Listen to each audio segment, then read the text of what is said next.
Hello. Okay, we'll get comfortable. I just want to thank everybody for coming. It's really empowering when we get a group of women together that are willing to open up a conversation about dating, relationships, sex, female empowerment, body issues. And I think it's really important that we have these conversations. So I want to introduce the two women next to me. I will read a little bit about who they are.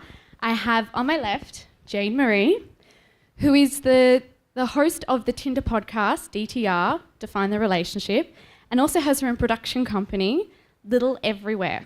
So she's also producing podcasts for other people, which I think is fantastic, because that really is the future, I think, of... Did I just go off? Hello?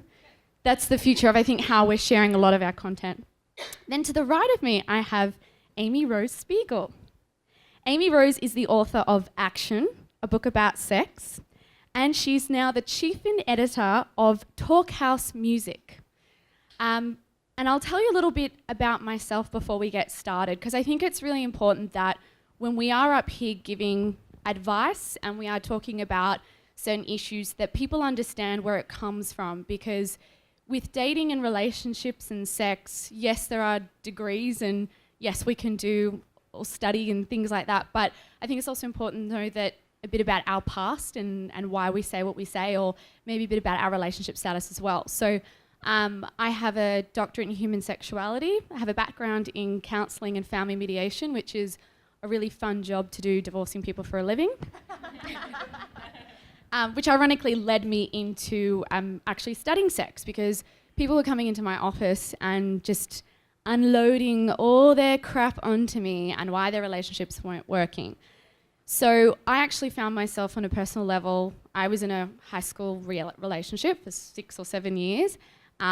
Did what I call the should do curse in my new book, Single But Dating. I'm going to say that a lot. So, and I found myself at the 7-year mark really unhappy and questioning everything that I thought I should have wanted. I was in this golden relationship and my boyfriend was attractive and good looking, and why wasn't I happy? And when I broke up with him, someone said to me I went on this train wreck of disaster and I was on the first carriage in the first row. I was having a bloody amazing time, because the first time in my life I got to go out and experience what sex was like and what relationships were like with different people and dating. But I struggled because so many people looked at me and said, well, are you in a relationship? And I'd say, no, I'm single. And then they'd give me that look of like, oh, you poor thing, there must be something wrong with you. And I think, hang on a second, don't I have a booty call? Didn't I have 3 dates last week? Like, I'm probably having more of a fun time than you are, yet you're the one that's giving me this pity. And that was how I came to the conclusion to write this book, Single But Dating, because there were people out there just like me that were going through the same things and struggling through the same issues. So I also want to ask the lovely ladies next to me a little bit about their personal experiences, just so you understand, like, when we're talking about issues to do with sex, relationships and dating, that you might know where it comes from.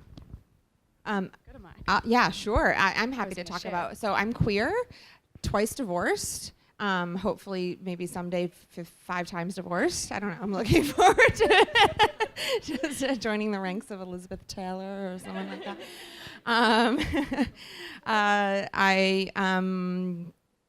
I love sex. I think that's probably why I identify as queer, is because I don't really have any boundaries. Like, if I like you, I want to like you. It's really, and I was married during the era of internet online dating. I was on OkCupid for a little bit, and then was in my second marriage when like Tinder and all this stuff came up, and I was so jealous, and would just beg any single friends I had to like let me swipe for them while I was still married. Anyway, now I guess I'm in a relationship now, but still single, I guess. I don't know. So you're kind of like half single but dating, half in a relationship? I'm committed. We both have kids, and our kids think we hang out because they are friends. And that's where it's at. Amy? So I was engaged 2.5 times, and that was kind of fun, but not really something I want to repeat. So I am 26. I'm single now for the first time in You mean you're 2.5 single but years. dating? Single but dating, for Okay, sure. I'm just going to change Which- everybody's relationship Oh status my to single but dating. I love it. Taking over the world. I love it. So I was always in non-monogamous relationships, and that led to being not single but dating, which was great too. But I'm the author of a book called Action, a book about sex, which came from, for a while, I was the editor of a teen site called Rookie. And we had an advice column, and all of the questions would go straight into my phone. So like 200 questions a day from teenagers, but also from adults, that basically boiled down to, is what I want to do with my body okay? People just want to hear yes. And seeing this, I've done a lot of things with my body, I felt fine in being like, yes, I'm here to tell the tale. So yeah, I guess that's where I'm at. Okay. One of the first topics I do want to cover, because we were talking a little bit about it before we started, and had a very interesting conversation last night with a friend of mine who might be here somewhere, about the impacts of body image and social media. And I've been locked out of my Instagram account, so if I don't reply to you, that's why you know at the moment. But she said to me, do you find there's a difference in the way that you see yourself? Because when I look through Instagram, sometimes I feel really crap about my body. Now, I dealt with this a long time ago when I was actually originally writing the book, and I realized that in order to be a confident dater, I had to look at what my triggers were. And one of them was the media that I was consuming. In Australia, it's very different, I find, the television that we turn on to what we get over here, which is great that there is diversity in America, because if you turn on TV in Australia, you will see all attractive women on all these morning shows. Most of them are blonde. Not that I have anything to do with, against blondes. I am one. But most of them are blonde, most of them attractive, they're white. There's no minority groups represented. There's no different body shapes. There's nothing. That's what we're fed. So I actually switched to The Bold and the Beautiful. So The Bold and the Beautiful starts the same time as the morning shows. They replay it. And I thought, well, this is a bit more fun and something different for me. And I also found that social media was a big impact as well. I realized I was looking at a lot of these accounts and I'm going, you make me feel crap about myself. But then I had to give myself a kick of reality and go, I know that this is false, yet I still take it on board. So I suppose the question I want to put out there is that it's not so easy to say just switch off looking at other people's social media. How as a woman these days do we battle these messages that get sent to us about what we should look or I'm better than you, and still be able to come out on the other side confident, but also in the dating game, being that confident dater, which is able to kind of stand up for ourselves and go, this is me and this is what I'm happy with, not feeling like, crap, I've got to get to the gym and lose 5 pounds because my Tinder match might not flick yes because those 5 pounds are on me, which I hear all the time and I think is ludicrous because the guy didn't know you had the 5 pounds before. He's not going to know it's there. So I suppose, they're the bigger liars. Let's admit that. Anyway, I have this whole theory about any guy who says he's 5'10" on internet dating is definitely not 5'10", and then 5'11" is the truth cutoff. Like that's where the honest people come in. When they say they're 5'11", they are, and so you can believe them. But anyone that says 5'10" is 5'6". You're welcome. Amy, take it away. Do people who are 5'6" say I'm 5'6"? No, they say they're 5'10". Anything under 5'10", they say they're 5'10", but they're never. Wait, is that a deal breaker? Like if you were out on Lying apps, is a deal breaker. like a lying, but if a guy was shorter I'll than fuck you, a short guy. Oh my God, are you kidding me? No problem. If you're honest, but if you show up to a date and it's like, wait a minute, I know where I'm at. I know, I gotta go. That's happened a lot. I think as far as like social media, is it ruining our like self-image? I find a lot of different things beautiful, and so I follow a lot of people of all, I don't know, appearances. And so once you do that and you're like, oh shit, if I think that's hot, like why shouldn't it be the same for me? It's pretty much that simple, I find. okay, off the top of your head, can you maybe go through 5 Instagram accounts? Because I know a lot of people are like, well, I can switch off from people I know who make me feel crap. And I mean, don't follow a Kardashian if you want to look at people that are real. But what are 5 people, I suppose, off the top of your head that you go, these people are amazing and show beauty in a different way? Only 5. Well, we don't have time to go through all of them. Maybe you want to, post about it afterwards. But For sure. My friend Nikki Maynard is a constant like nude Instagrammer. She is really gorgeous. She's an events planner. She works for Adult Swim, beautiful, and I'm sometimes a little bit scandalized by what she'll put up, but she's so into her body. Like, she's black, she's curvy, she's fucking hot. Like, Judd Nikki at Instagram, let her know. But yeah, Nicolette Mason is gorgeous, Tess Holliday is gorgeous. Like, I don't know. Eloise LaBelle, I'll add. Huh? Eloise LaBelle. I don't know Eloise LaBelle. She's amazing. Who is she? Just like lots of tub photos. Her boobs float. You know what? I'm actually gonna sexy. I'm gonna throw one in there. And even though she's an Australian girl, you obviously can still find her on Instagram. Her name is Fiona Faulkner. She's a plus size model, and one of the things I love about her, and she also happens to be my best friend, luckily. And I found that when I was exploring the idea of body confidence, she was my go-to person, because she was actually a contestant on The Biggest Loser, I think in second series. So she was a young woman, and she was quite overweight, and she's very attractive. So she got thrust into the spotlight as, you know, with the modeling contracts and Dancing on the Stars and all of that, and ended up putting on not all of the weight, but nearly a lot of it. And she's a very confident size 16, and she's in bikinis, and she's embracing her curves, and she's really natural. And when I was writing the section in the book about how to be a confident dater, I turned to her and I was like, okay, I have days where I feel really shit about myself.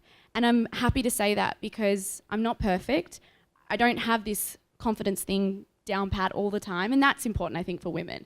You know, we talk about body confidence. We're never going to feel confident all the time. When we have our crap days, I think we have to let them in and just go, you know what, I'm feeling really crap about myself. I feel really bloated. I feel like this doesn't fit. I think you guys are way younger than me. Because I think once you turn 40, you're just like, well, I don't know. But you know what I mean? Like, I think it's a young person problem to compare yourself as you to get other older, people. you do get more comfortable Yeah, with your you're body. just like, this is it.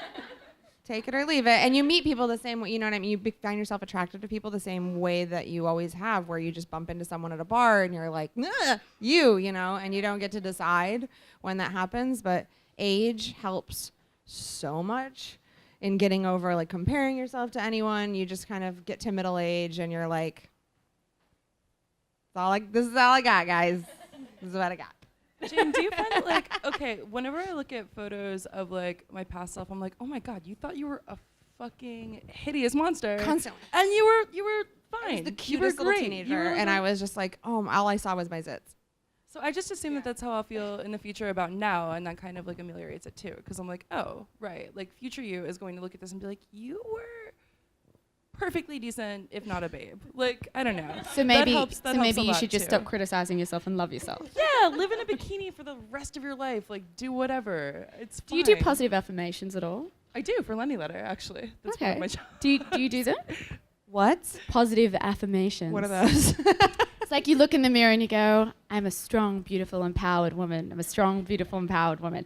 I felt like a dick doing this, because this is one of the tips I got from my friend, because she's like, positive affirmations. I'm like, I'm not going to stare at myself in the mirror and be like, go, Nikki. No, I have a 3-year-old. So I'm just like, shut up. I'm trying to finish my makeup. But there was another exercise that I was actually taught at school. I call it sex school, because it's not like, you know, high school, but it's where we learn sex. And it was this body image exercise with a mirror. And you put a mirror in front of you, or look in the mirror, and normally as a woman, the first thing you're going to do when you look at yourself in the mirror is look at what you have to improve.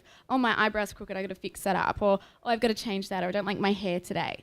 And it sets our mind up for negativity. We'll look at the rest of ourselves with that critical view. And they said, go through and pick the things that you love about yourself. And it could be things like, I've got a cute earlobe, or I've got a nice long neck, or something that's really tiny. And you might go, well, it's not really on the list of what we achieve in terms of beauty, but I like it about my body. And changing that mindset. Now, I'm also the person that feels like a dick if I'm going to stand in front of the mirror and be like, hey, Nikki, I like your earlobe today.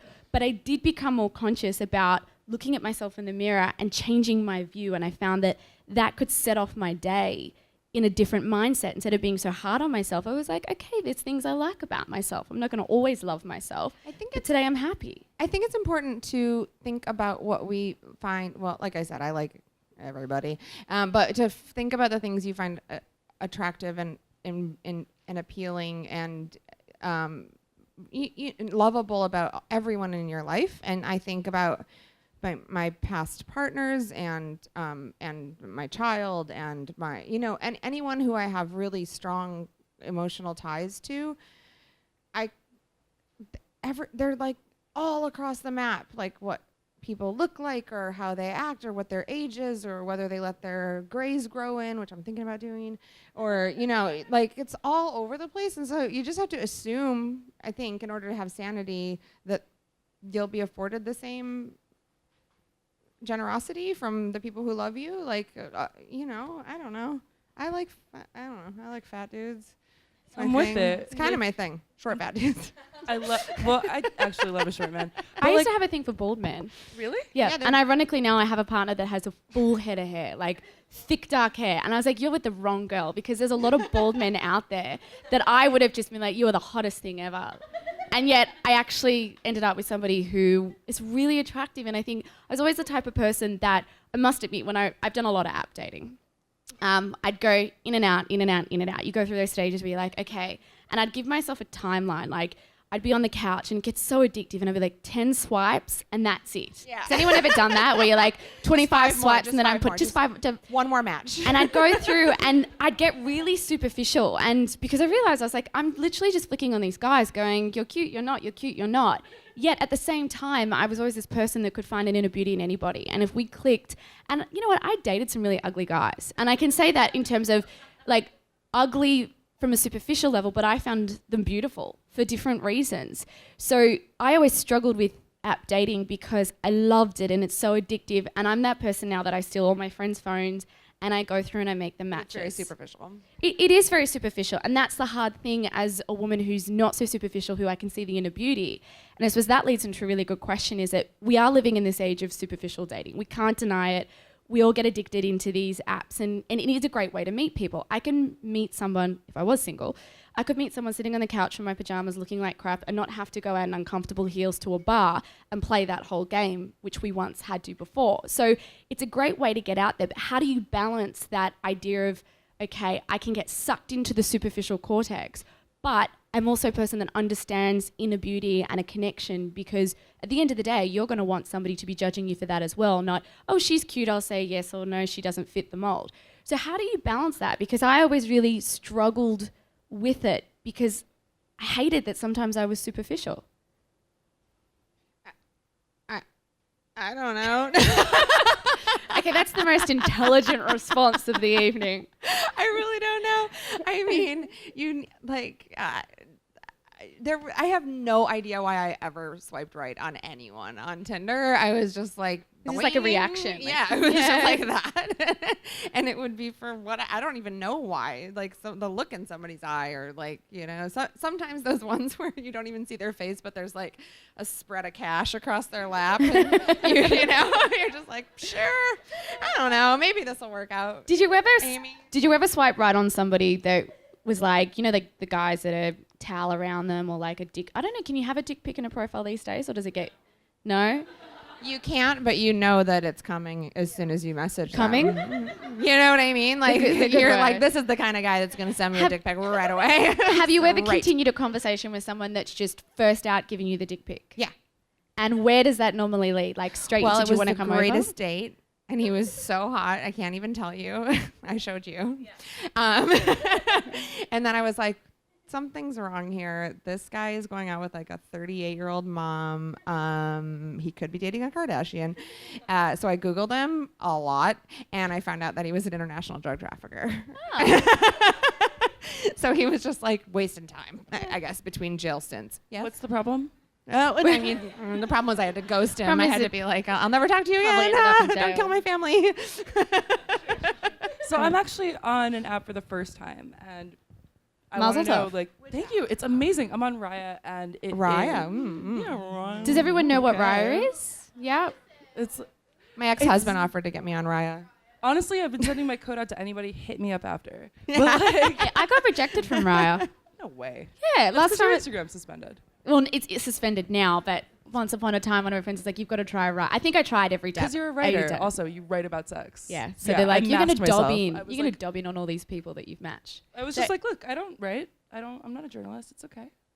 So have you been dating on Raya? Yes, and it's been going great. And like, great. In my book, I was really not about app dating. Like, I'm not usually one for like that kind of zone. I've never done it before. I'm finding a balance in between the things that you were talking about, in between like the feeling of like real charismatic like spark and like, oh shit, like you're a profile picture kind of zone. I don't know, because I'm really extra, I find, on Raya. Like, I will tell you, like, oh, hey, like, I think you're really cute, and also here's how my day was, and also what are you up to, and also great photo for this reason. Like, I talk, actually. I don't know. I think it's been working out So maybe okay. the key in there is engaging in those conversations. Like, you can be a little bit superficial, because I think at the end of the day, we all have an idea in our head about what we're actually attracted to. You might be someone that's just attracted to everybody, but at the end, like I went through a stage where I was attracted to bald men. So of course I'm going to swipe right if I've matched with a guy that's bald. But I'm not going to go out with him if he's a complete dick when he's talking to me. And I think that's something that we seem to be losing the art of, is that online banter. And I always say to women, ask questions.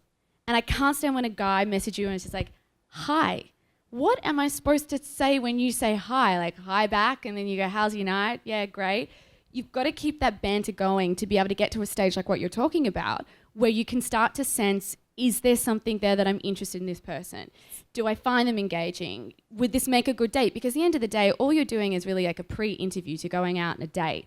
Can you sit opposite that person for one meal and not be bored out of your mind? Or I have a friend of my mother's who always used to say to me, never commit to a meal with somebody that you're not sure about. Always do drinks, because being opposite somebody on a first date when you're kind of twiddling your thumbs thinking, how's the weather, is really annoying. So Statistically speaking, the sooner you meet in person, the better. So how long would you recommend? Immediately. Like the minute you swipe and you match, you say, can we have coffee tomorrow? Because in the online, there's been studies by OkCupid and a couple other joints where they say, like, the longer you talk online, you're just racking up reasons to hate this person. Like, oh, they used the wrong form of to or their or your or whatever, and they're an idiot, or, you know, and or they, you know, so and you can overlook that stuff, trust me, if you get in person and you have chemistry. So you want that in-person chemistry immediately, like the pheromones. You want like the I'm looking you in your eyes and you get a very seductive look, you know. What's that? You get a very seductive look when you look in the eye. We didn't even have to go on Tinder. But what would you say then about safety? Because I get that, you know, and I was always a fan of stop wasting my time, and I don't want to actually have my head down on my phone. I have a Jewish mother who calls me 10 times a day. I'm on my phone enough. So I always wanted to go and meet a guy, but there's that whole issue of security these days. And I think we've got to be aware of it, that yes, you could find a serial rapist at a bar. You know, it's just as likely to meet somebody out that's had that element of danger online. But there are what's Tinder the filtering safe process? spaces now. Oh, please explain, because I don't know about these. Yeah, I don't know if there's like one, not Tinder, but like dating app safe spaces. And I think there's like you can Google it. There's like a list of places that keep an eye out for you, and you can walk up to the bartender and say, I'm on a blind date. Make sure that my drink doesn't get messed with while I go to the bathroom. I wish I knew the name of it. I'm feeling really dumb for not knowing the name of it, but there is like a list of safe places for blind dating. On that tip, also, like, go to your local. Go to your favorite bar. Go to the one where, like, maybe you know the bartender and let them know. Yeah. Same thing, right? Like, or, like, I don't know, you don't have to go to a bar. I don't know. I've never really felt unsafe, like, off top on a Tinder date. Have you? Like, or... No, only, like, the next day like, after Googling. I've had some dodgy ones. Like, I'd say there was one date I was on where I was like, the guy lied a lot about what he looked like and his age and all of that. And I did start to think, I was happy I was in public and I'd bumped into friends on the way, because you just get that gut feeling. And I think that's really important as a woman, that anytime your gut is telling you this is not okay, just leave. Like, our gut instinct is very strong. And in the past, as a younger woman being in a relationship, I was often told that my gut instinct was I was crazy. You know, oh, you're thinking that, you're crazy. But I think sometimes our gut is right. It's very much, our gut's connected to our brain. So I think you've got to rely on that sometimes too, that if things aren't adding up with a guy, you've Google searched him, he's a drug dealer, something. I had that happen actually, but I met the guy at a bar and him and his friend ended up to be drug dealers. And my best friend, who also dated the guy, was a criminal lawyer, so that was a big no-no. But, do a Google search. Don't do a social media search, because I feel like that may preempt you to have an idea about somebody before you actually go on a date, because let's face it, everyone puts a false projection. Oh my God. If anyone ever like searced me before going on a date with me, they would just run. They'd be stoked. But you know, it's a scary thing. It's also a matter of like the same rules apply to how they always have. Like if I'm having a one night stand with somebody that I meet in a bar, or like let's say I'm on vacation, like I'm telling someone that I love and trust, like, yo, heading to this person's house. Here's where it is. Check in with you when I get home. Like, I don't know. So many of my group texts are just devoted to like letting each other know, like, got home safe. Like, and I really recommend that as a thing. I mean, like, that is something that has made me feel incredibly cared for and incredibly like more confident in how I go through the world. Having a network of people who will check on you and who that you check with. Like, it's great. Speaking of one night stands, I was reading that you've got a section in your book about making breakfast for one night stands. Yeah, I just did that like last week. It's great. The book or making breakfast? Making breakfast. Okay. Yeah. Because that was one of the things that I always found when I was in my long-term relationship. I was like, I've never had a one night stand. Like, what happens if I end up marrying this person? Like, this is the only person I've ever had sex with. And I really felt like it was a rite of passage. Like, I wanted to give it a go. Okay, I had to give it a go a few times before I decided if I liked it or not. But do you think that it's something that all women need to try at least once in their life? Nope. Okay. Absolutely not. Like, I think that if it's something that you're curious about, you absolutely, of course, have the option to do it. But I don't think that, like, it's like anything with sex. Like, it's up to you. It is something that you decide for yourself. You're not, like, missing a part of, like, yourself if you don't do that. But I will say I find it to be incredibly fun when it makes sense with the right person. I don't know. What did you think about it? It can work and then it can go the other way. So in the book, I called it One Night Special because I also didn't like that there's so much negativity around it. It's like, why should any time that I have sex with somebody be considered less depending on who that person is? It's my body. It's something I'm doing and experiencing and I'm sharing. If it's all consensual and healthy, then why should it be seen in with such negative eyes? So I liked the word one night special. You're all welcome to use that term. But then I think as I got older too, I realized it was quite interesting. I started off with intimacy and monogamy and all of that, and coming out of a relationship and studying sexology, I was like, I want to try everything. Like, hang on, I'm not sure if this is even what I want anymore, and what's all this kinky stuff, and you know, I want to go to a dungeon and I want to see what this is all about, and I want to experience it all. Thank goodness I have the job title of sexologist, because I think that gave me the excuse a lot to get away with things. Like, it's for research purposes. I still do things for research purposes. I ended up taking a producer into a bondage club the other week, and I was all tied up. It was an instructional thing, but I was like, hey, I get to do this, and text my mum and show the photo of me hanging in ropes. But back to the point, is I went on this journey of I want to experience other things, and I want to experience, I think, what society would see as kinky and good and crazy and wild. And included in that was this casual hookup one night specials as well, having a friends with benefit, being able to booty call someone. These were things that I wanted to try, and I had a lot of fun doing it. But there was a point where things changed for me, and I started realizing that was all great and fine, but on a pleasure level, something was missing, you know. And I had a very active, crazy kind of dating, casual sex life.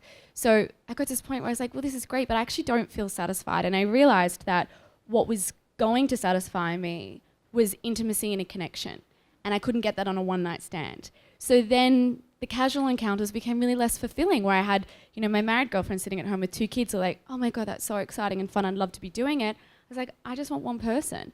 But what I was happy about is that came from a choice. No one was pressuring me. And it's a message that I've tried to really strengthen in this book, is that as women, you need to go out there and experience and explore and experiment to work out what you want. Because at the end of the day, I started off with monogamy and tradition because that's what I had grown up with. That's what my mother had role modeled to me. She was a bit of a, you know, had that element of kind of crazy. She always used to say to me, I was the girl at college that had Playgirl. You know, I was the crazy one. That was her version of crazy. But I still grew up in that monogamous, you know, very traditional world. But it was role modeled to me. It wasn't a choice. But after exploring and experimenting, I came back to just wanting to be with one person, and I can say I now have a very satisfying, fulfilling sex life because I know what turns me on and I know what makes me happy. And I think that's a problem for a lot of women, is that we're impacted by this world around us that tells us what we should want. And then we end up going, well, that's great, but what else can I do? We're unsatisfied in the bedroom, which I suppose leads into another good question of what would your advice be? And let's get into the sex stuff as well. You know, what would your advice be for women who are trying to work out what it is that they want out of their sex life and their dating life? How do they go about in a safe way? And I use the term safe not just on a physical level, but a mental level, because putting yourself out there and exploring and experimenting can put you at a risk mentally. You know, you can put yourself into situations where you think, oh, I regret that, or I feel really terrible for doing that. What's your one bit of information for women who are going out on that journey of exploration to find out what they want? I have 3. Okay. Drink enough water. Yeah. Get enough sleep. Yeah. Realize that nothing about you has to be permanent. Say you consider yourself straight and you hook up with a woman. You do not then need to be like in the tailspin of, but now am I gay and what's going on and how do I tell my parents? Let's say you decide to have a one-night stand and it's maybe something you've never done before. You don't need to say, oh God, like I'm a skank, like whatever. No. Let's say you are like me and we're non-monogamous in almost every relationship you ever had, and then we're monogamous with someone that you really loved for 2.5 years. You don't have to reevaluate yourself and like, I don't know, like inscribe yourself with some message about what it then means. Nothing is permanent. Nothing is permanent about you. You can do anything you want as long as you drink enough water, get enough sleep. For me, I just say listen to yourself and don't be afraid of whatever reaction comes out.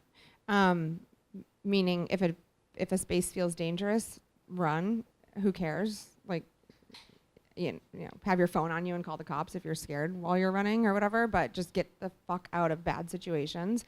And the converse of that is when you're in a good situation, roll with it, man. Like weird stuff happens and it is awesome.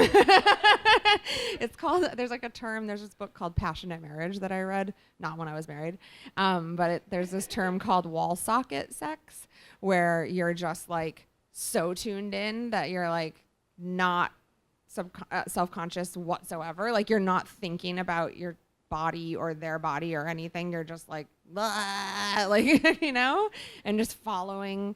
And I think like following that gut feeling, like, is this a good place for me to be right now? Yes. Okay. Then just like relax and get into it. Is this a bad place for me to be right now? Get out of it. You know, I think unfortunately, and I'm trying not to teach my daughter this, but, and I hate how gendered this is because I know it's not exclusive to women, but I think we're taught to be nice and kind and, oh, you know, you don't want to like hurt anybody's feelings or make any suppositions about someone in any way, you know, like give everybody the benefit of the doubt and whatever. No, if someone does like one little tiny creepy thing and that creeps you out, whether that person is a good or a bad person or they are meaning to do it or not, you can just leave. You don't have to be around them, you know? And if you want to try something weird in the bedroom and the person doesn't respond to it, you can also leave. Like, I just say you're in charge of you. You know? That's really beautiful because it's that message of confidence. Yeah. And I feel like there's a lot of women out there that don't have that when dating. And I think when you're stepping into especially the online world, the casual world, dating multiple people, by dating multiple people, I don't mean in lots of relationships. I mean, swiping through and having 5 dates a week.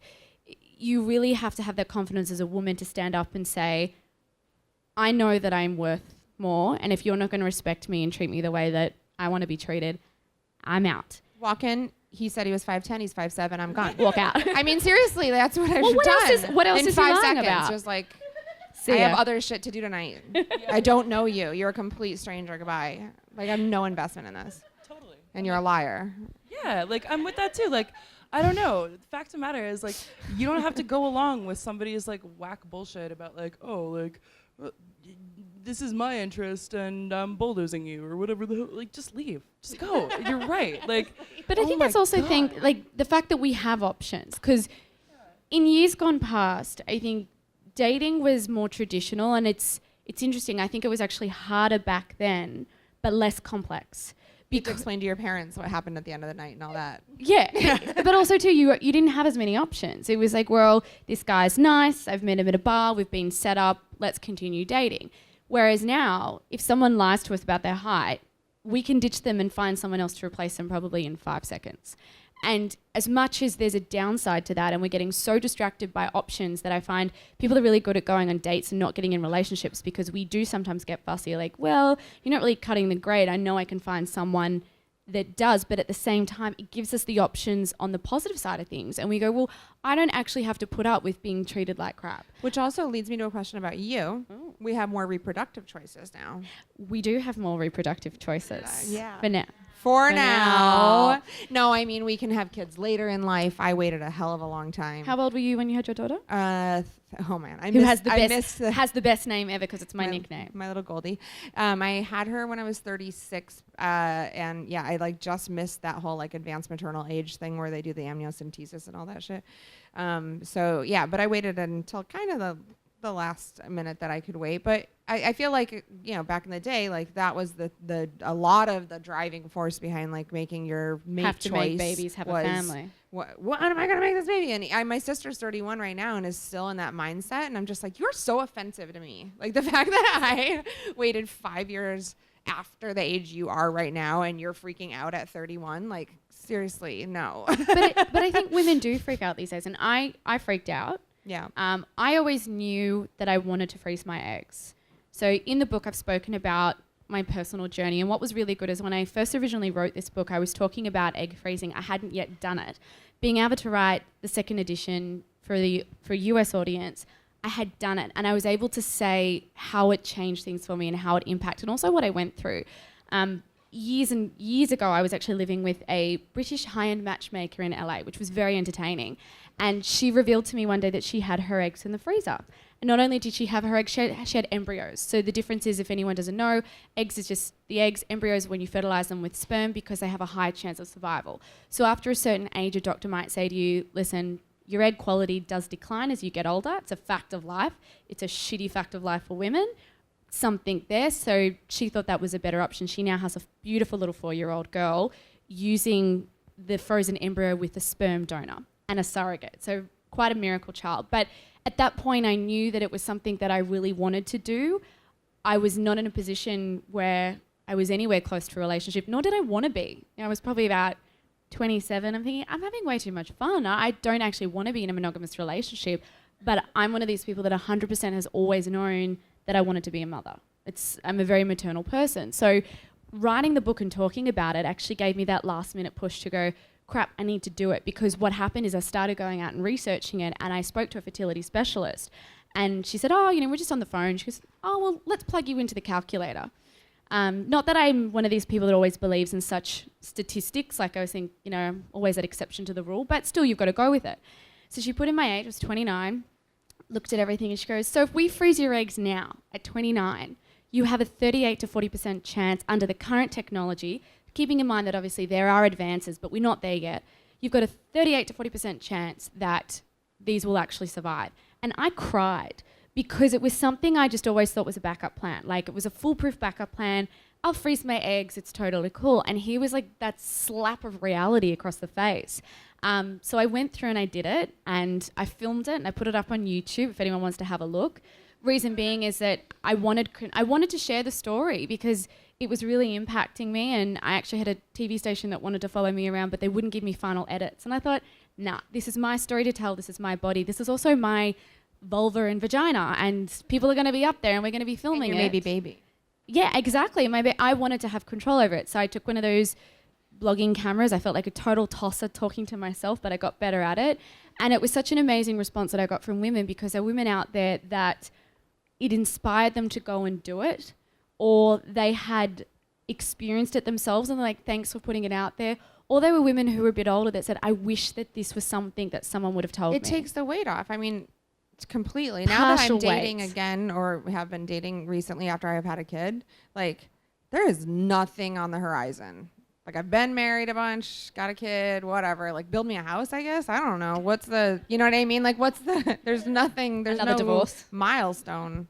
and you have yours set aside, so that's cool. You can just. But it is only a partial, and I think that's something that I stress to women because, I'm at the moment probably sitting at 40%, and there's only 8 eggs. Ideally, I would have liked 12, so there is a question of whether I'll do another round.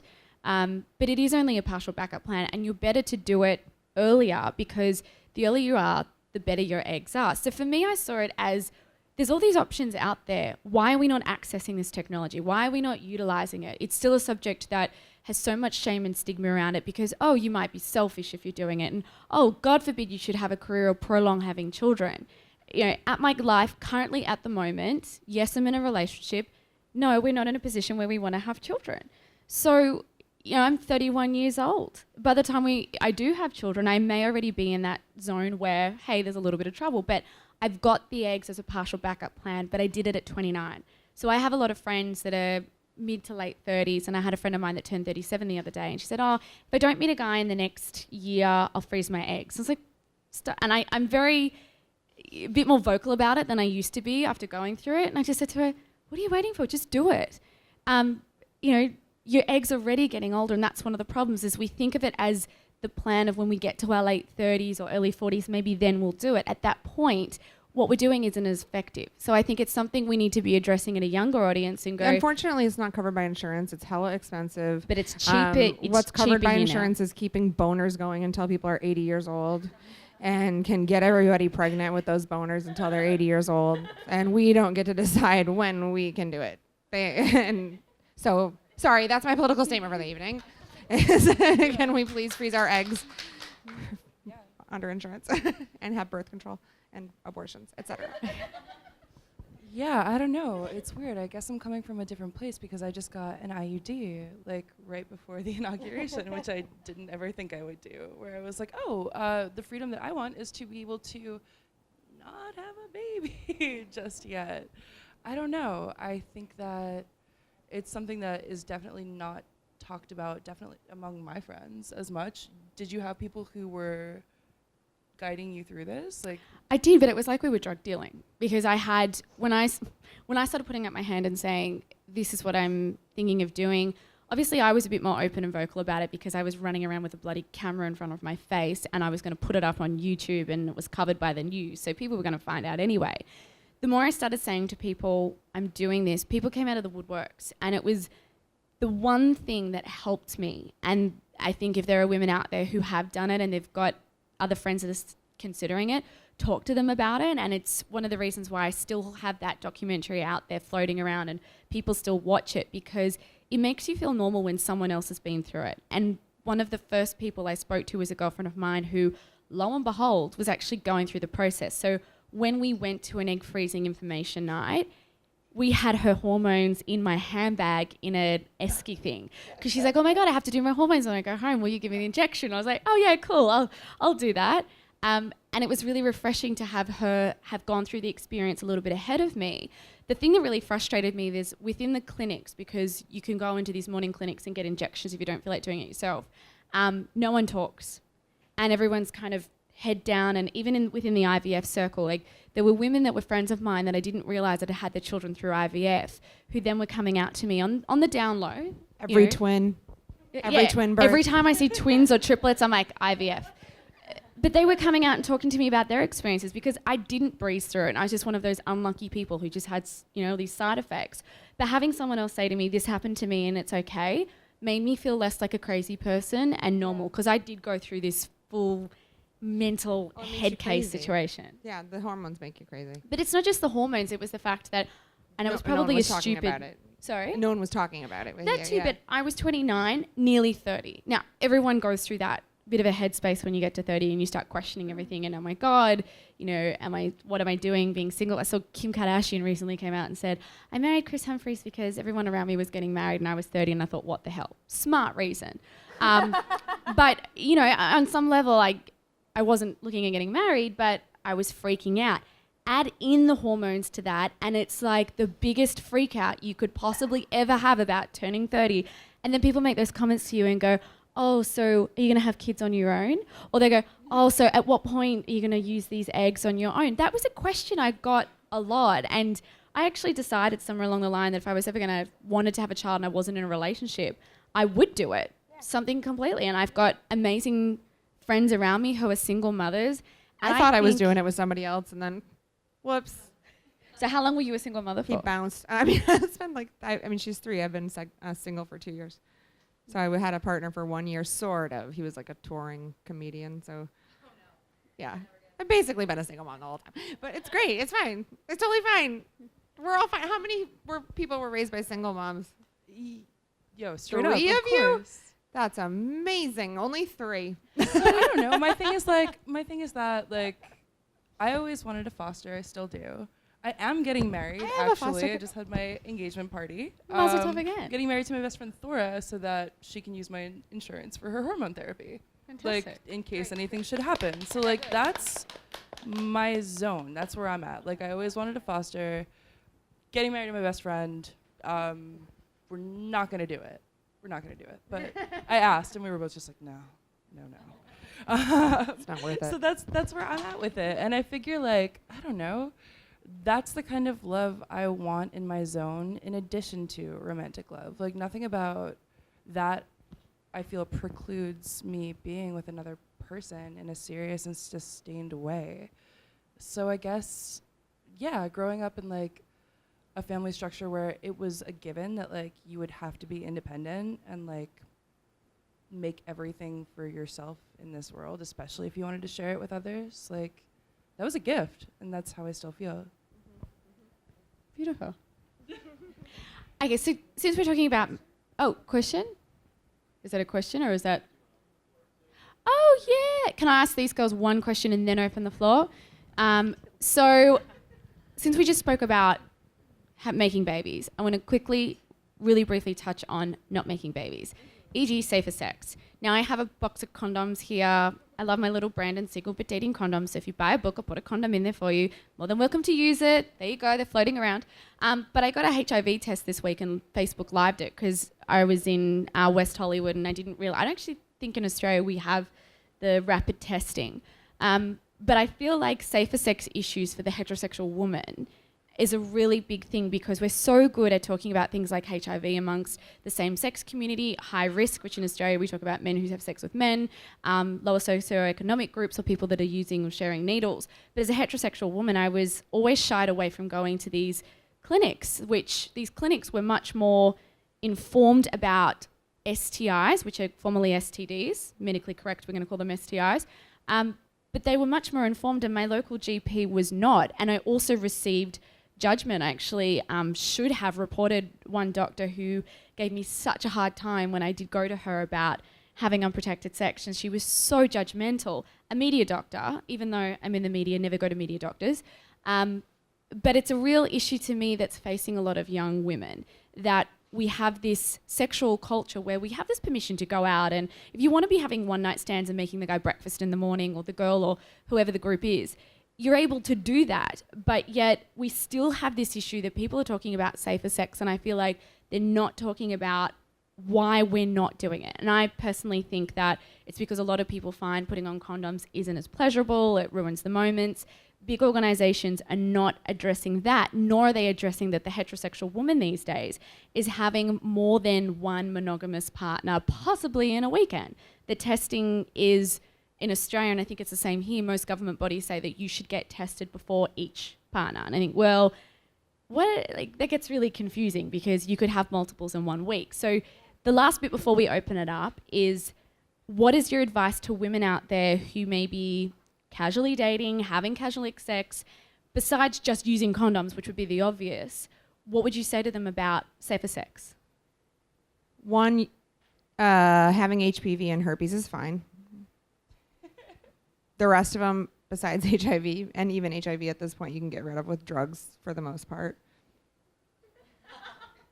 I don't know, I'm sorry. I want everyone to be healthy and safe and happy, but like 80% of people have some form of HPV and some of them are really terrible. Get this shot if you can, if your doctor will give it to you.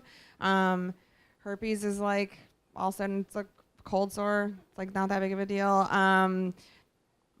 Most of the rest of them, there's antibiotics and stuff and they go away. I mean, I want everyone to be safe and careful, but like, I don't know. But it's a fact. I'm so sorry. I don't know. I don't have the right advice. I think you do touch on an interesting point that it is a fact of life these days. And it is. I was even aware when we did the stigma is what makes it the problem. The fact that we don't admit that we all have an STI. We all of us. If you've touched another human being, you are sick. Like you are. HPV is more common than the common cold. Like you have it, and if we could just all be honest about it, then the doctors could focus on what's actually important. I got laughed out of docs on 23rd Street asking for an HIV test because they were like, "We're on 23rd Street. Do you know where you are? Like you are in a very concentrated HIV positive zone, and you do not belong here, and you are not. You are wasting my time. Like you are healthy. You're walking around. Here's a Z-Pack or whatever if you want it, but get out of here. There's actual sick people who need our help." And instead, I was raised to be paranoid about every single interaction because maybe I was going to get a cold sore on my butt. I don't know. I'm sorry. It's just not, if we got rid of that stigma, then we could focus on, what's really important is preventing cervical cancer, not being weird about vaccines, vaccinate your babies, try to be careful if you can, and if you can't, you'll... No, but I do think you've got a valid point, because when we were doing this HIV test on Facebook, I was with a friend of mine, and she was like trying to parade her status as though like, oh, look at me, I'm all fine, and I'm like, and I kept kind of nudging her because we were on Facebook Live, so I couldn't exactly go, hang on a second. But I was like, I have friends who are HIV positive and they live fine lives. Not that I'm saying that don't, take the condom off and just do whatever you want, but I did feel like, even talking to the particular person that was in the van with us giving us the test, and I was in talks this week with someone else who's creating an app about safer sex, we have to be careful not to reward our results as a medal, because I assure you we've all come in contact with STIs. Yes. So therefore I never want to make someone feel like I actually have tracked. Like you did it wrong. I've tracked a line of herpes for once in Sydney, like with people that had casual sex with somebody. And there were a lot of people that in my life that tracked it. Now, it's one of those things you've got to be careful that we've got to be very mindful of those around us and how we're talking about things, and that this is something that's common. You need to be aware of it. You need to practice safer sex, Yes. But we also need to focus on taking a lot of the negative stigmas away and saying, you know what, if you do, it's like a cold. There's nothing wrong with you if you get a cold. People suffer from illnesses all the time that a lot of us have, that we're walking around and that we live with and deal with. We don't walk around saying, I'm unclean. There's also this huge contradiction, which is like, get pregnant, don't get sick. I'm sorry, there's like one way to get pregnant. Well, no, I just mean with a male-female partner, you have to like put the thing in and do the stuff, and then like that's you take the risk. What do you mean? It's a penis and a vagina, and then there's sperm. Thank you, just clearing that up. Yeah, no, just in case anyone didn't know that. You can't get pregnant of the butt, though. That they know of. I've been doing it all wrong. One day, maybe, hopefully. The idea of, I don't know, everyone is HPV. My gynecologist, who is very conservative, was just like, yeah, if you are not a virgin, you have HPV, just as you said. Everyone's an uptown girl. Like everyone has like a little bit of like an oral herpes. Oh yeah. I think. I don't know. Do you call them cold sores here? Yeah. Yeah. Yeah. Which is just like the nice name for its oral herpes, but yeah. No, I mean like. I think we're calling it HSV, so it doesn't sound so scary to call it a herpes. You've got either HSV1 or HSV2. That makes me feel like I should be like, that's like a, what do you call it? I like how you say H. Yeah. Yeah. It's just I'm up H. I'm just up with the the cool terms. Yeah, I mean. That's your job. I'm about it. I'm excited to learn, but like, I don't know. I also feel like every time that someone has disclosed that they have an STD or STI with me, I'm like, thank you, and that rules that you did, because now we can proceed like with that in mind, and like, it has never like really prevented any kind of connection for me. And it's as me you neither. say, No. Yeah, it doesn't have to, and like, and also what you say about like people who have HIV. Or HIV, and are totally fine and like enjoying their lives in the world, like that is possible. So I guess when we're panicking about like safer sex, take every precaution in the world. Keep 3 condoms in your wallet, like you're like a and maybe one of them will be a single but dating condom. Hell yeah. but like I think that you're basically gonna be fine a lot of the time, and even when you're not, you're probably fine anyway. You know what I mean? It's okay. And I think we're going to throw it open to questions. We have a lovely roaming mic over here. Oh, one down the front. I will bring you, assuming it works. Oh. Oh, it does. Yeah, can everyone hear? Yeah. This direction. So I actually don't have a question. I have a statement. Okay. I'm an infectious disease immunologist. Oh, I love you. and I was cringing a little bit at some of the things you guys said. So you're absolutely right. The stigma with STDs or STIs is ridiculous. It's exactly like getting a cold. You know, herpes is a virus. Influenza is a virus. It's an infectious disease. You're absolutely right. And you're also absolutely right that most of us are walking around with these diseases or with these infections. However, I think it's really important to be vigilant about getting yourself tested, even if your doctor says you're fine or you're not, because having these diseases can have dire consequences like ovarian cancer, like sterility. So please go out there and get yourself tested yearly, every 6 months, whatever, because we're all sexually active and we're all having fun, but just because we all have it doesn't mean that there's no consequences to having it. When you have the flu, you don't just ignore it. You go get tested, and then you go get treated. So can I actually ask you a Thank question? you. Can I ask you a question on that one? Because this is something I came across in Australia, and I'm assuming it's the same in America, that the guidelines for a heterosexual woman were very much felt like the government just assumed we're all in monogamous relationships and we just get tested like once every 6 months, 2 years, and so forth. The issue I was coming across is that, when I was exploring this idea of the single but dating woman who maybe is having multiple partners in a short period of time, what do we do with testing? And I asked the advice of a friend of mine who's a doctor who specializes in STIs, and he has a clinic very much for the same-sex community. And he said to me, well, listen, if a guy, and I don't like to use the word promiscuous, but this is what, medically they say, he says, if a man walks in here who says he's got a promiscuous sex life with other men, I recommend them to get tested once every 3 months. So that's what I would say to a woman who is maybe having multiple partners in a short period of time, once every 3 months. Is that what you would recommend if people are not in a monogamous relationship? So I'm not a medical doctor. I'm a PhD, so I'm a researcher in a lab. I cannot give you medical advice. That's okay. That's the official disclaimer. But on a personal level, right? Yeah, Your so opinion. I can tell you what I personally do, which is get tested every 3 months. Okay. Cool. But that's what I do. She said that's every a 3 months in That's case a everyone disclaimer, couldn't hear. right? So, It's personal advice. Okay. Thank you so much for that. Yeah, no, For sure.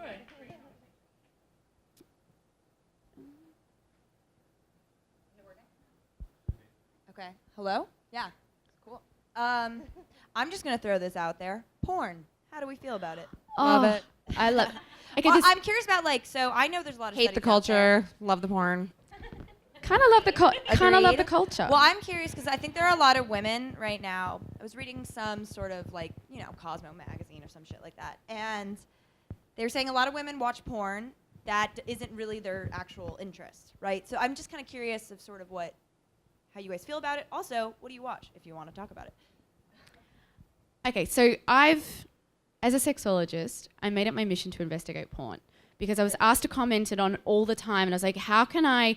Okay, yeah, I've watched it, and I've been through periods where I've watched it a lot, but I got into the industry, not in a actor sense, but I've been on sets. I've made it my mission to be friends with a lot of very active, well-known porn stars. I got to go undercover at the AVN Awards last year because I wanted to know the impact that porn really has on what's going on. And I find I sit on two sides with it. On one issue, we have this negative role modeling. And there's still a lot out there that is aggressive towards women. Because we can't counterbalance that with positive, adequate sex education, even as an adult, it's a struggle because a lot of people, that's how they learn about sex. That's where their expectations come from and so forth. What I've also seen though on the other side, and when you get to go to something like the AVNs, which is the Adult Video Network Awards, if no one's aware of it, it's a big hall with lots of porn stars. There are so many different companies out there, and there's a lot that's very empowering for women. And this is something that in media we don't talk about because we want to talk about the negatives and the statistics. And I just got emailed that there's some report going around in Australia now about how damaging it is to children and all this kind of stuff, and it's the evil and we should stop it. There's a lot of companies out there. There's there's one called Girlfriend Friendly Porn. There's another company I came across, I can't remember the name of it, but all the girls are very natural looking. So they don't wear makeup, or they wear very minimal makeup. They don't have boob jobs. Not that there's anything wrong with a boob job, but they're not that stereotypical porn star like a Jesse James. And there's a lot out there that shows diversity. And I wrote an article looking at comparing porn to the Kardashians. I can explain porn to a teenager or a child of how it's fake. The industry itself will say that they're fake. They have these fake names and they play up to it and they talk about being on set. They openly talk about the fact that it's not real sex. And I mean, when you're on a set, it's sex, but there's nothing romantic about it. And there's a lot of prep that goes into anal sex. And, you know, it's not like what it is.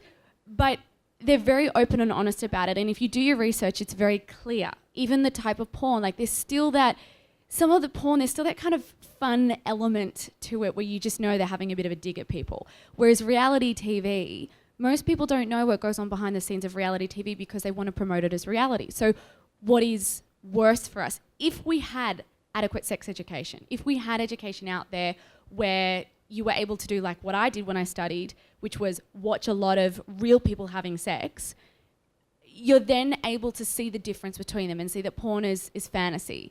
So if you haven't ever had that, yeah, porn can be very harmful, but it can also be a great thing in a relationship under the right circumstances. If you're talking to your partner, you know maybe what type of porn you both like. Some women will freak out, like if their partner, say, starts pulling out something really crazy and they think, shit, now I've got to do that.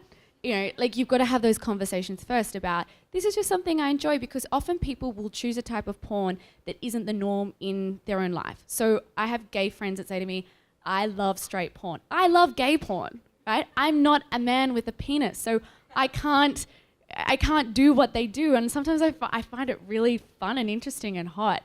But I will, my personal story that I will share to you, and then I'll see if the girls want to talk about their porn. I recently watched Deep Throat. And I've had to watch it for film school. Okay, I loved it. I've seen a lot of crazy stuff. So for me, I loved something that was like artsy and fun, and it's got that cute element to it. And God, that girl can give a blowjob like no one else can. But you know, for me, there was a fun element to it, and I think that's something that if you're going to watch porn, don't be scared to explore something that's kind of fun as well. Like you can have a giggle. It doesn't have to be, you know, bound chicka wow wow stuff. Something that you can have a bit of fun with. There's a lot of movies out there that you can have a bit of a giggle about. I've also seen the 50 Shades of Grey porn that there was a big legal case and it's no longer for sale, but I have a copy. And that was kind of a bit of fun too, because, you know, we've all kind of know the storyline and all of that, and then you get to see the sex side of things. You're like, oh, this is how you really do it. So those are my two personal porn stories. Okay, my zone with porn is similar. I like porn that typically has nothing to do with the kind of sex I'm having, and guess what? Most porn isn't going to, because it's porn. So I don't know. I feel like I'm not of the mind where like I feel like I am apprised of a partner's taste, and I'm like, oh my God, what does this now mean about me? Because the answer is nothing. It means nothing about you. It means nothing about like the sex that you are having necessarily, unless like you're both bringing that into it. So like on the tip of feeling like, oh, expectations are different and like kids are learning from a young age. Yeah, well, talk to your children. Talk to your children sooner. Like that's rad to me. It's rad to me that people will have to now address things first and like kind of come out ahead of it. I'm pro porn. I like it. That's where I stand. My first marriage, I had a real problem. I didn't. My husband had a real problem with porn, being like, seeking out like porn, like amateur stuff of people we knew and things like that. Yeah, it was like there was like no line there. So my porn is mine. I don't share it with anyone. I don't watch it with anyone. I don't talk about what I watch with anyone. It has nothing to do with the kind of sex I like. It's my own private time. And that's it. The thing I don't like about it is I live in a part of LA where a lot of it is created, and I know a lot of porn actors in LA. And there's just a really sad side of the porn industry that gets in the way of my fantasy a lot of the time, where I just think, I know, like I just know too much at this point. So that's kind of bummed me out. When I was a kid, it was great. Now it's just like, wow, man, that girl, you can like see that, you just see what's going on sometimes. Not everybody, but it's a problem. I'm with that. And like, I rely mostly on this site called Make Love Not Porn. but that this woman, Cindy Gallup, who maybe you know, has created. She's great. She's like a tech entrepreneur who uses her powers to make this platform for amateur couples who are both on the up and up with it, like really into it, and it's phenomenal. Because like the sad fact of the matter is that sometimes you're not, like, people in the sex industry are not protected well in some cases. And so if you want to like make sure that you're not like, I don't know, feeling a certain way or like benefiting from somebody else's Contributing to their issues. Totally. Like there are ways to do that. There are ways to do that. Yeah. Part of it is by getting involved in learning about sex workers' rights and supporting that where you can. A question down here? We've got time for like one or two more. Oh, is there that another okay? one after that? Oh, one there and one there. I may or may not know the other person. Hi guys, thank you so much for being here. I have a question. So for somebody newly single and in the city, how does one go from somebody that's been like in monogamous relationships back to back but newly single and is in her 20s again? So how does one go from like, let's say having those multiple partners in a week or 2 week span and kind of cutting off like an emotional connection with each one of them because they're not being receptive emotional back, but I still want to have the sex with multiple people, but it's like really hard to cut off that emotional with like, it's straining to be like, oh my God, is he gonna text me back? Or why aren't we hanging out this week? Go to therapy. Are you in therapy? No. Go to therapy. Okay. That's the best thing. Once a week, just somebody to talk to about this. I mean, that's my only piece of advice. I thanked my Get a therapist in my therapist. book. I was like, I would have not got through anything. But I'm going to add to that as well. I'm going to say, I believe in therapy. I think that can help you work through a lot of things, because you also have to be careful when you turn to your girlfriends around talking about things, because everyone will have their own agenda and have their own personal stories. They will influence the advice that they give you. Your story is your story, and you need to find someone sometimes that's very neutral to that. My tip, though, was what I call the rule of 3. If you're dating 3 people at the one time, like if you're in this casual world and you've got 3 people, you're not going to be obsessing over guy 1 not texting you back because you might be talking to guy 2 or guy 3. Anything more than 3, I think gets really confusing, because like who belongs to who? But I felt like I cracked a secret formula at one stage, because I was like, okay, this works, because I went through a stage where I didn't want to be emotionally attached to people. But I think as women, we're a lot more emotionally driven, and it can be difficult sometimes to turn that on and off. Yes, we can have casual sex. Sometimes we're like, oh, but I'd like to hear from him after, or I'd like him to reply my text message. Another thing I'm going to say is work on your self-esteem, because when you work on your self-esteem and you become that confident dater, then you might not care if a guy doesn't text you back, because it's not basing, or it's not how you're basing yourself or your sense of self-worth. Because you're like, sometimes when a guy doesn't text you back, you're like, oh shit, does that mean there's something wrong with me? Or why doesn't he like me? Or you might not even like the guy that much, but it's just the fact that he hasn't texted you back, and you just want to give him a hit across the arm and go, buddy, do you know what that does to a woman? So I think if you can, sometimes using a therapist, but if you can get to that place where you really work on your self-esteem, that will enable you to disconnect sometimes, because then you're not waiting on the validation of a text message or a second date. You might have a moment like, that sucks, but I'll just jump online and find myself someone else. So, that would be my third little bit of advice, if I can sneak it in quickly, would be like, if you are really feeling connected or you are feeling emotional, don't ignore it, because that's another thing, is like, don't switch it off if it doesn't belong off. If you're feeling something for somebody, go through that. And even if it isn't received, sometimes you might need to sit with that and go, okay, I do really have a connection here. Is that because I feel a connection with that person, or is it because there's maybe something lacking in my life and I'm searching to feel that to fulfill myself? How long have you been single for? March, April. Me. So I can't count. I'm a journalist too. So 3 months. Hi, same deal on both counts. And yeah, so I was in a relationship with like this really butch hetero dude for like 2.5 years. Monogamous. Was wild for me. But I would say that this is brand new for you. And the fact that you have gone from this committed thing into kind of the wilds of like, because let's face it, this isn't about dating, this is about you. You are an independent person in the world now. You are not like hitched to anybody else. And that is a really cool feeling. So I would say fall in love with that shit. Like, do you like your job? Like, yeah. All right, so find a job you like. Get like 2 more group texts, and then when somebody isn't, get 2 more group texts. Like, start volunteering. Like, that rules and is like life reforming actually. And then finally, when you're thinking about like one specific person who's not texting you back, think about the goofiest part of them. Think about the thing where you're like, what? I also don't. I've never. I mean, not never, but in the last 15 years, I think it's good just to say you don't like me enough. Yeah. Yeah. And like, Maybe you do like me enough and you're hiding it, but it doesn't feel like you like me enough. So. yeah, I don't know. I think there are a lot of ways to like Want to be liked more.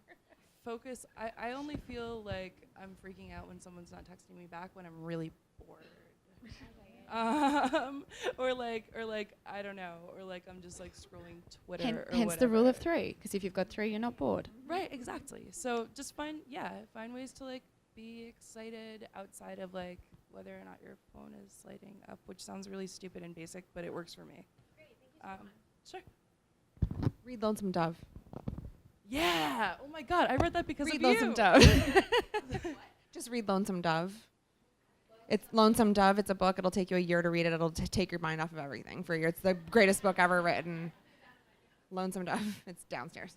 Jane is an incredible salesperson for this. It's a novel by Larry McMurtry. It's a Western. It was the best thing ever. Thank you.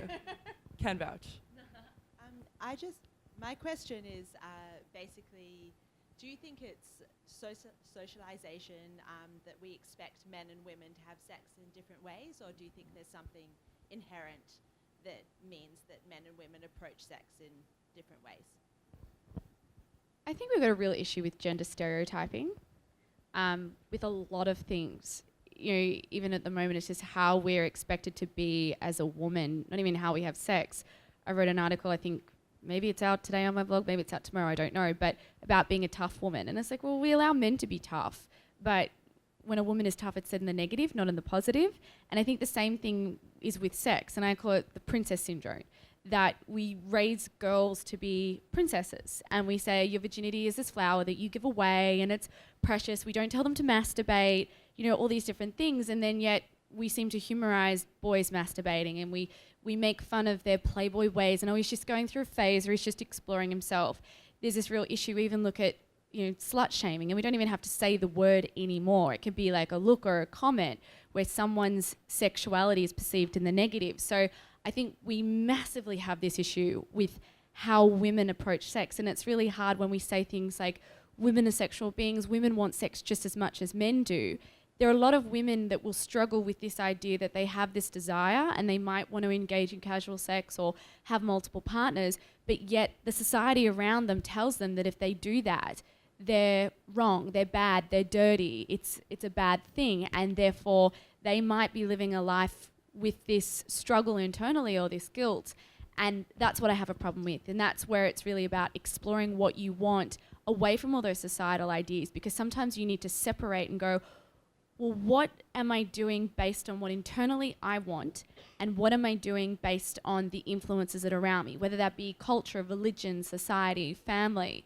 And, you know, that's why I kind of turned my book into a workbook, because I'm like, sometimes you need to work on yourself and flag these things and do little exercises and try and work out where these influences come from, so you're able to separate the two. And it's that difference between, what do I want? How do I want to live my life? How do I want to have sex? Who do I want to date? What type of relationships do I want to be in?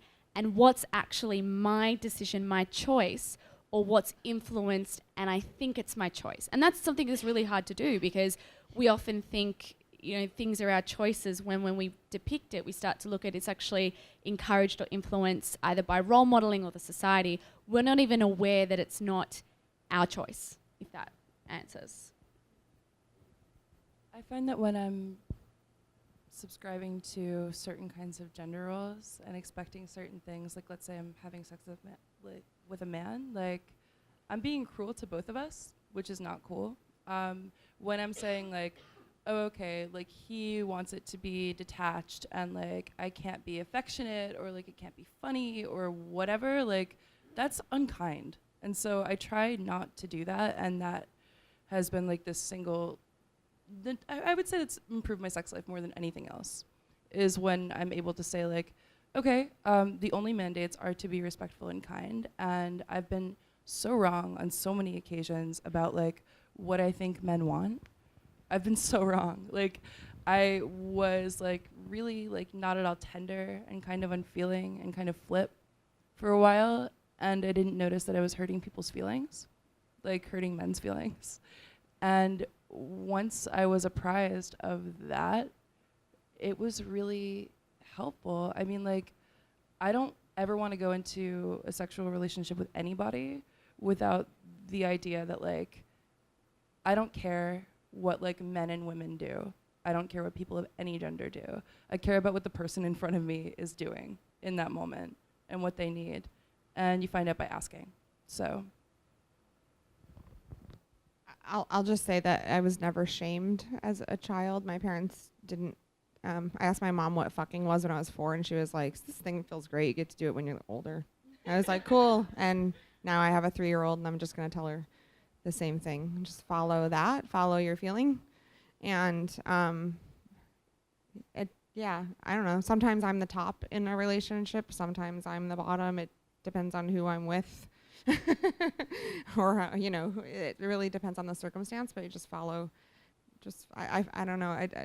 For me, I find myself even in the moment being like, who am I in this? Now I'm time traveling. Now I'm a man. Now I'm a child or whatever, you know, like you really get into it, and it doesn't really matter. But we need to not shame our kids and teach them that it's a really healthy thing. Is that all we have time for? I think so. That's it. Yeah. Let's thank them for speaking tonight. And I want to thank the 2 beautiful women next to me. I'm an Australian that ended up in America, and you know, people like this who have come to support me is an amazing thing. So thank you to the both of you. Thank you so much for traveling, and make sure that you check everybody out. Your social media. Do you want to give that a quick plug? I would just see Jane Marie, SEE, Jane Marie. And where do we find DTR? Define the relationship. DTR is on iTunes, and our new season's coming out this fall. So there'll be a lot more dirty dick pic talk. Woohoo! yay. And where do we find? So I'm Amy Rose Spiegel. My Twitter is Amy Rosary. And yeah, my book Action is probably somewhere in this building. Which I'm going to buy tonight, and hopefully I'm also going to give the plug. Everybody buy my book as well. It's launched today is the very first day that you can get it, so it's very exciting. And thank you everybody for coming, and happy dating if you're dating, and if you're not dating, well then, so are you. Congratulations, Nikki. Thank you.